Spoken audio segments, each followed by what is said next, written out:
On ira ensemble vers ce nouvel ordre mondial. Et personne, je dis bien, personne ne pourra s'y opposer.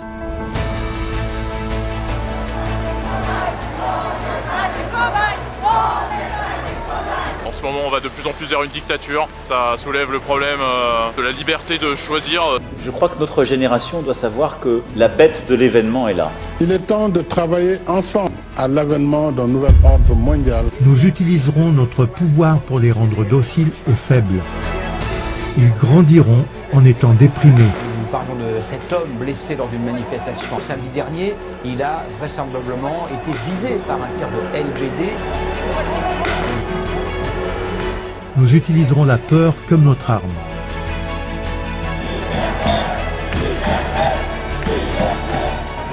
Je manifeste pour que chacun puisse librement décider en conscience qu'est-ce qu'il décide pour sa santé. Nous créerons des médicaments qui les rendront encore plus malades et qui causeront d'autres maladies.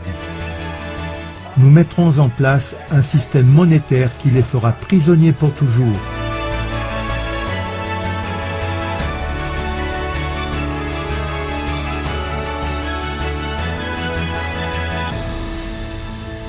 Mesdames et messieurs, frères et sœurs, nous vous saluons. Bienvenue à Alliance Éternelle 7.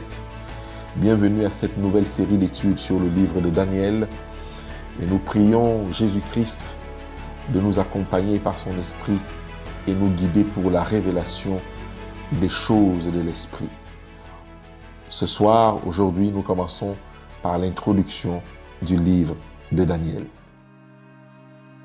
La Bible a vaillamment survécu à toutes les attaques que ses ennemis lui ont livrées pendant des milliers d'années. Elle demeure aujourd'hui, selon le psaume 119, le verset 105, « Une lampe à mes pieds et une lumière sur mon sentier ».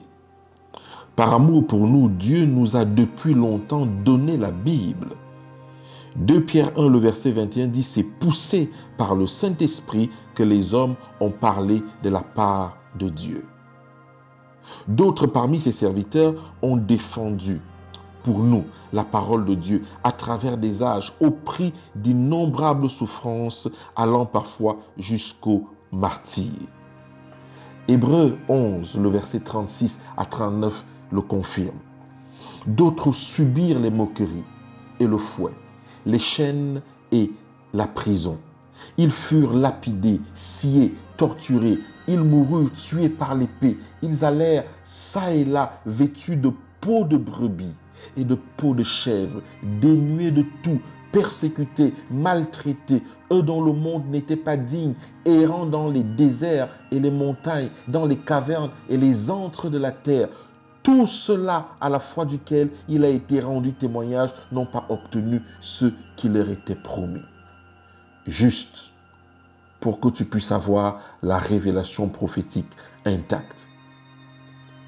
Ils étaient vêtus de peaux de brebis pour que tu puisses avoir la Bible. Ils étaient maltraités, torturés, persécutés pour que la parole puisse arriver entre tes mains intactes. Dieu s'adresse aujourd'hui à chacun d'entre nous de considérer le sacrifice de ceux qui sont passés avant nous et nous ont légué les Écritures. Eh bien, le livre de Daniel a lui aussi supporté et enduré toutes les attaques de ceux qui s'opposaient à l'inspiration des Écritures. Les découvertes récentes des vestiges du passé au Moyen-Orient ont confirmé que ce livre avait bien été écrit par le prophète lui-même. C'est un des plus importants livres de la Bible. Pendant plusieurs siècles, il a été scellé et les hommes ne l'ont pas compris. Daniel 12, verset 4 déclare « Toi, Daniel, tiens secrète ces paroles et scelle le livre jusqu'au temps de la fin. Plusieurs alors le liront et la connaissance augmentera. » En d'autres termes, à la fin des temps, si tu veux que ta connaissance augmente, il faut que tu lises et étudies le livre de Daniel. Le livre de Daniel devient donc le livre de la connaissance de ce que la divinité a caché dans son conseil. C'est la raison pour laquelle il a été scellé. Et donc Dieu déclare qu'au temps de la fin, ceux qui liront ce livre verront leur connaissance augmenter. Puisque les décisions du Conseil céleste sont dévoilées dans le livre de Daniel. La connaissance augmentera au temps de la fin avec l'étude du livre de Daniel. Jésus, le Fils de Dieu et le Sauveur du monde, ordonne dans Matthieu 24, le verset 15, c'est pourquoi, lorsque vous verrez l'abomination de la désolation dont a parlé le prophète Daniel établi à lieu saint, que celui qui lit fasse attention. Que celui qui lit fasse attention. Assurément, nous devons obéir à son ordre et nous mettre à l'étude afin de comprendre ce livre comme il nous l'aurait expliqué lui-même. Et c'est pour cette raison que Paul peut donner ce conseil judicieux à Timothée en lui disant « Jusqu'à ce que je vienne, applique-toi à la lecture. » 1 Timothée 4, verset 13. Jusqu'à ce que je vienne, applique-toi à la lecture, à l'exhortation et à l'enseignement. Et je voudrais reprendre ces paroles de Paul à Timothée. Pour vous et pour moi, comme si c'était Jésus qui les prononçait lui-même en disant, si tu veux avoir ton intelligence augmentée à la fin des temps, si tu veux connaître les événements de la fin, applique-toi à la lecture et à l'étude du livre de Daniel. Et voici la promesse qui accompagne ceux qui lisent et entendent les paroles de la prophétie. Apocalypse 1, le verset 3 déclare « Heureux celui qui lit et ceux qui entendent les paroles de la prophétie et qui gardent les choses qui y sont écrites, car le temps est proche. » La panique actuelle vient du fait que nous n'avons pas assez étudié les choses que Dieu nous a révélées dans ce livre de Daniel. Car la Bible déclare que heureux celui qui lit et qui garde les choses qui y sont écrites, car le temps est proche. La question est, est-ce que tu as gardé les choses qui sont écrites dans le livre de la prophétie? Si nous voulons ressentir la paix et l'assurance que Dieu maîtrise les choses de ce monde, nous devons accepter la révélation et l'esprit de la prophétie pour être assurés que malgré la tempête, Dieu dirige son peuple et rien ne le surprend.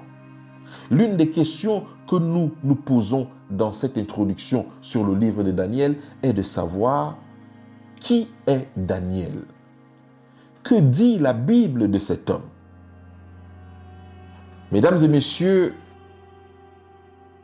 en effet, l'histoire de Daniel commence avec la guérison de son arrière-grand-père d'une maladie incurable. Ce grand-père s'appelait Ézéchias. En effet, que s'est-il passé? Que nous révèle la Bible sur cette affaire? La Bible déclare dans le livre de 2 Rois 20, le verset 12, « En ce même temps, Baladan, fils de Baladan, roi de Babylone, envoya une lettre et un présent à Ézéchias car il avait appris la maladie d'Ézéchias. » Nous savons tous qu'Ézéchias souffrait des ulcères, ce qu'on pourrait appeler aujourd'hui un cancer de la peau. Et cette maladie était incurable. Et Dieu, par son prophète Ésaïe, fils d'Amoth, vint auprès de lui annoncer à Ézéchias qu'il allait mourir, qu'il devait donner des ordres dans sa maison parce qu'il allait mourir. Et nous connaissons la célèbre plaidoirie de ce monarque à l'agonie devant Dieu, qui avait marché pratiquement toute sa vie avec le Seigneur. 2 Rois 20, le verset 2 dit, « Ézéchias tourna son visage contre le mur et fit cette prière à l'Éternel. Ô Éternel, souviens-toi que j'ai marché devant ta face avec fidélité et intégrité de cœur, et que j'ai fait ce qui est bien à tes yeux. » Et Ézéchias répandit d'abondantes larmes. La Bible déclare au verset 4 de 2 Rois 20, Ésaïe qui était sorti n'était pas encore dans la cour du milieu lorsque la parole de l'Éternel lui fut adressée en ces termes. Retourne et dis à Ézéchias, chef de mon peuple, ainsi par l'Éternel, le Dieu de David ton père. J'ai entendu ta prière, j'ai vu tes larmes. Voici, je te guérirai. Le 3e jour, tu monteras à la maison de l'Éternel. J'ajouterai à tes jours 15 années. Je te délivrerai, toi et cette ville, de la maison du roi d'Assyrie. Je protégerai cette ville à cause de moi et à cause de David, mon serviteur. Remarquez que Dieu précise bien les raisons pour lesquelles il va restaurer la santé d'Ézéchias. Au verset 6, il dit « J'ajouterai à tes jours 15 années. Je te délivrerai, toi et cette ville, de la main du roi d'Assyrie. Je protégerai cette ville à cause de moi et à cause de David, mon serviteur. » Au verset 13 de 2 Rois 20, après la guérison miraculeuse du roi Ézéchias, il reçut en audience les ambassadeurs du roi de Babylone. La Bible déclare au verset 13, « Ézéchias donna audience aux envoyés, et il leur montra le lieu où étaient ces choses de prix, l'argent et l'or, les aromates et l'huile précieuse, son arsenal et tout ce qui se trouvait dans ses trésors. Il n'y eut rien qu'Ézéchias ne leur fît voir dans sa maison et dans ses domaines. » Vous vous souvenez plus haut qu'Ézéchias a pleuré pour la restauration de sa santé devant le Seigneur. Il a rappelé au Seigneur tout ce qu'il avait fait, comment il avait marché avec intégrité devant le Seigneur. Vous vous rappelez aussi que Ézéchias devait monter au 3e jour à la maison de l'Éternel pour le louer après sa guérison. Mais nous constatons que la première chose qu'Ézéchias va faire, c'est qu'il va recevoir les ambassadeurs du roi de Babylone et il va leur montrer tous les trésors de sa maison, dans ses domaines. Il leur fit voir tout ce qu'il avait, son arsenal, où se trouvaient ses trésors, mais il ne parla jamais de la personne qui a restauré sa santé. Il ne parla jamais de l'être suprême à qui il a adressé une prière, de se souvenir de ce qu'il a fait. Il ne se souvint pas de lui pour témoigner devant l'ambassade de Babylone. C'est la raison pour laquelle la Bible déclare dans Jérémie 17, verset 9, « Le cœur est tortueux par-dessus tout, et il est méchant. Qui peut le connaître? » Le cœur est tortueux par-dessus tout, et il est méchant. Qui peut le connaître? Depuis la création, Dieu a toujours souffert de l'ingratitude de ses créatures. Satan a été ingrat envers Dieu. D'ailleurs, nous pouvons lire la complainte du Seigneur. Une complainte, c'est une façon de verser des larmes, de pleurer sur un individu. Cette fois-ci, Satan, pourquoi tu m'as fait ça? Tu étais sur la montagne sainte. Tu étais rempli de toute espèce de pierres précieuses. Malgré que je t'ai créé et que je t'ai donné la 4e position dans l'univers, cela ne t'a pas suffi. L'ingratitude de ces créatures, Dieu en a toujours été victime. Puis dans le jardin d'Éden également, l'homme a montré son ingratitude envers son Créateur. L'homme a remis en question l'honnêteté et l'amour de son Créateur. Dieu a toujours souffert de l'ingratitude de ses créatures. Oui, Ézéchias était pressé de montrer les trésors de sa maison et non de parler de celui qu'il a restauré. Au verset 14 de 2 Rois 20, la Bible déclare, « Ésaïe le prophète vint ensuite auprès du roi Ézéchias et lui dit, « Qu'ont dit ces gens-là et d'où sont-ils venus vers toi ?» Ézéchias répondit, « Ils sont venus d'un pays éloigné, de Babylone. » Ésaïe dit encore, qu'ont-ils vu dans ta maison? Ézéchias répondit, ils ont vu tout ce qui est dans ma maison, et il n'y a rien de mes trésors que je ne leur ai fait voir. Alors Ésaïe dit à Ézéchias, écoute la parole de l'Éternel. Voici les temps viendront où l'on emportera à Babylone tout ce qui est dans ta maison et ce que tes pères ont amassé jusqu'à ce jour. Il n'en restera rien, dit l'Éternel. Et l'on prendra de tes fils qui seront sortis de toi, que tu auras engendrés pour en faire des eunuques dans le palais du roi de Babylone. Ézéchias répondit à Ésaïe, la parole de l'Éternel que tu as prononcée est bonne. Et il ajouta, n'y aura-t-il pas de paix et sécurité pendant ma vie? Mais lorsque vous allez lire la version du livre d'Ésaïe, dans Ésaïe 39, verset 8, il est écrit, Ézéchias répondit à Ésaïe, la parole de l'Éternel que tu as prononcée est bonne, car ajoute-t-il, il y aura paix et sécurité pendant ma vie. L'ingratitude des hommes. Ézéchias déclare qu'il y aura paix et sécurité pendant sa vie, alors même que sa maison sera vidée et que tout ira dans la maison du roi de Babylone. Il déclare que c'est une bonne parole alors même que ses petits-fils seront transformés en eunuques dans la maison du roi de Babylone. Il dit que la parole est bonne car il y aura paix et sécurité pendant sa vie. Quelle ingratitude! Et Jérémie 17, le verset 9, le cœur de l'homme est tortueux et méchant par-dessus tout. Qui peut le connaître?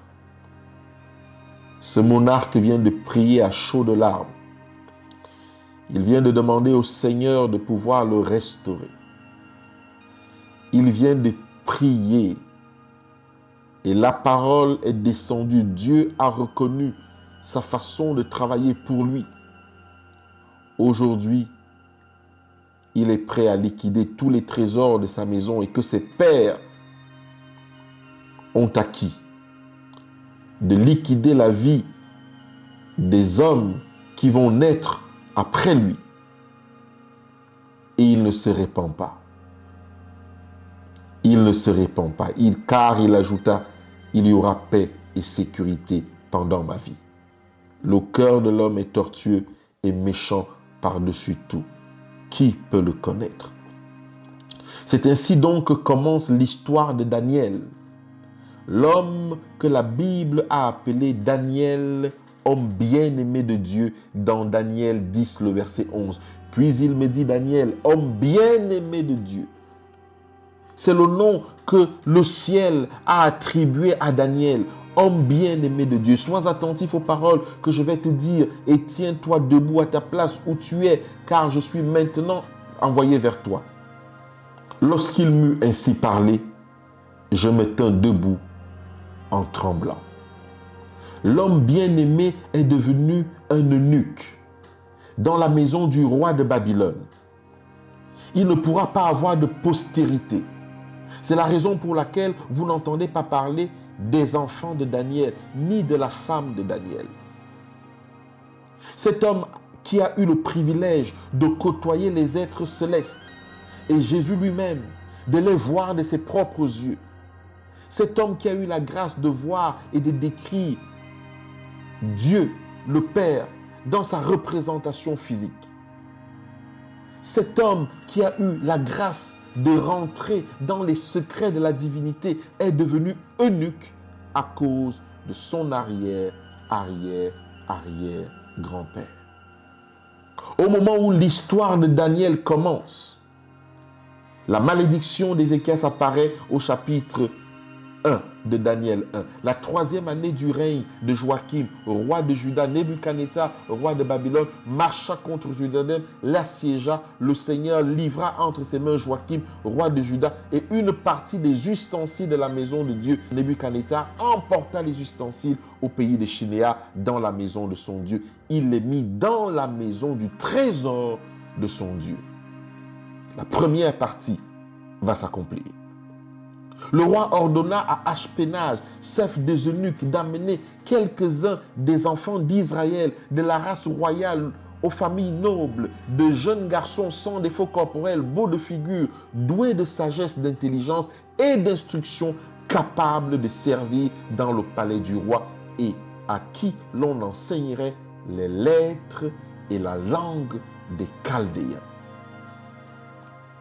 C'est ainsi que nous rentrons dans l'étude du livre de Daniel.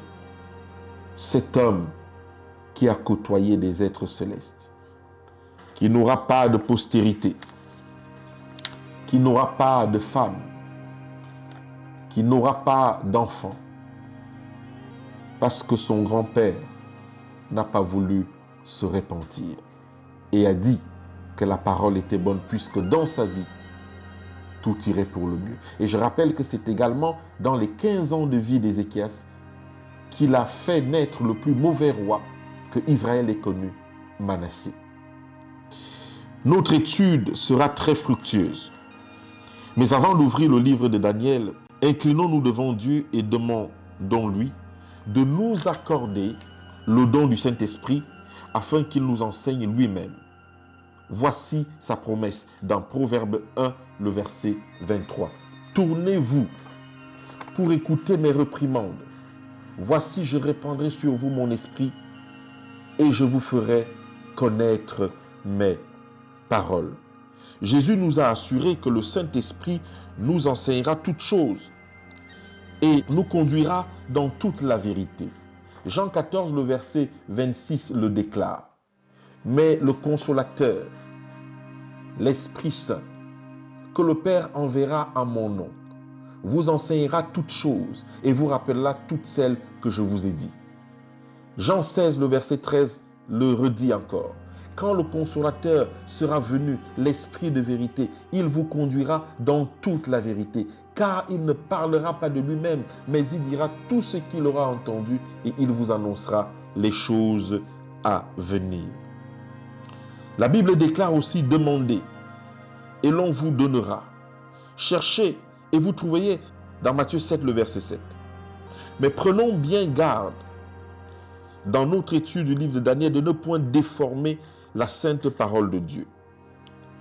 Comme toutes ces personnes ignorantes et mal affermies qui tordent le sens comme celui des autres Écritures pour leur propre ruine. 2 Pierre 3, le verset 13, le déclare.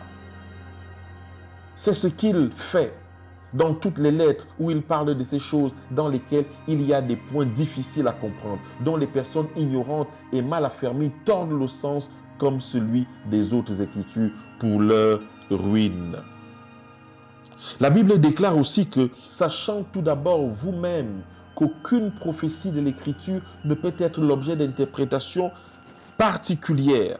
Cela veut dire qu'aucun d'entre nous n'a le droit de faire des suppositions sur le sens de l'Écriture ou d'inventer une explication tout à fait personnelle. Nous devons laisser la parole s'expliquer elle-même. 1 Corinthiens 2, le verset 13 le dit.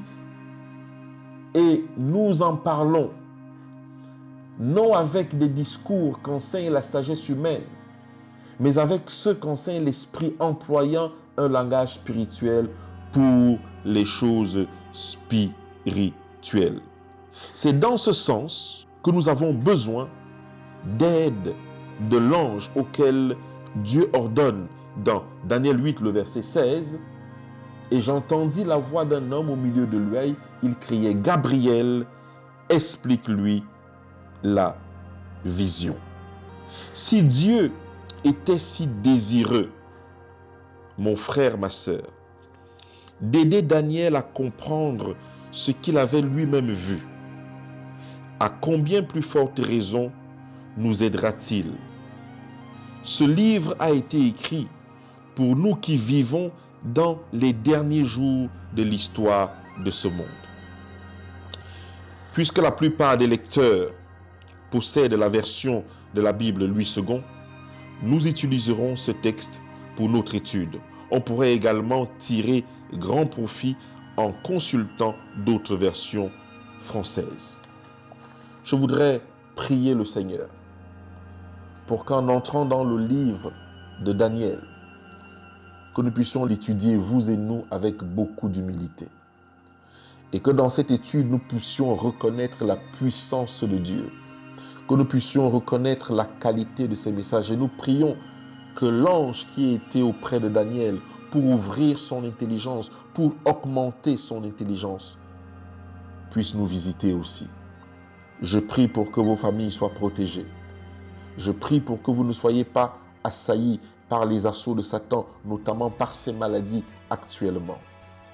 Nous prions pour que le Seigneur vous rende et nous rende invisibles à l'ennemi. Et nous comptons sur vous pour continuer à prier pour nous et nous soutenir comme vous le pouvez.